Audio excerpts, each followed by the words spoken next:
मैं अरविंद पांडे, क्षेत्रीय संयोजक सोशल मीडिया काशी क्षेत्र। बहुत दिनों से मैं देख रहा हूं कि संविधान खतरे में, संविधान खतरे में, इनका विधान खतरे में है कि संविधान खतरे में। अब इनको क्या बताया जाए। संविधान इतना कमज़ोर है, बाबा साहब का बनाया हुआ संविधान इतना कमज़ोर नहीं हो सकता। डॉक्टर राजेंद्र प्रसाद जी सब लोग बैठ करके इतना अच्छा लिखे थे। संविधान तब खतरे में नहीं था जब आपातकालीन लगाई। संविधान खतरे में तब नहीं था जब राज्यपाल शासन ये हर राज्यों में लगाकर अपने अनुसार सरकार चलाए लोग। संविधान तब खतरे में नहीं था जब 370 धारा जब नहीं बनाया जाता था, जबरदस्ती उन लोगों ने लगा दिया। संविधान तब खतरे में नहीं था जब बाबा साहब ने कहा था कि आरक्षण एक विधि और विधान के तहत रहना चाहिए, परंतु वे राजनीतिकरण के द्वारा इसको बढ़ाते गए।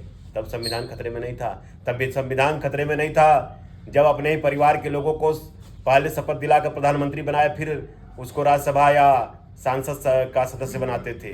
संविधान तब खतरे में नहीं था जब लोगों को ये अपने हिसाब से रिमोट कंट्रोल पर चलाने वाली बातें रखते थे। संविधान तब खतरे में नहीं था जब यह राहुल गांधी एक प्रधानमंत्री के हाथ से पत्र खींच करके और यह फाड़ देते हैं।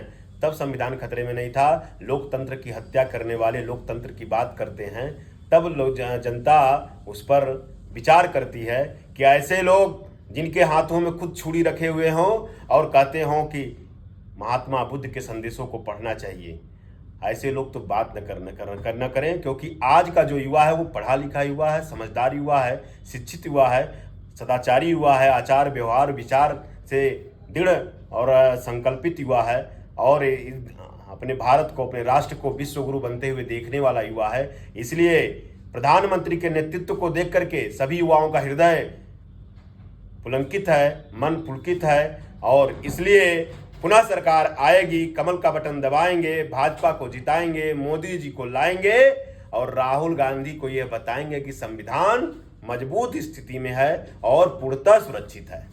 संविधान खतरे में नहीं है।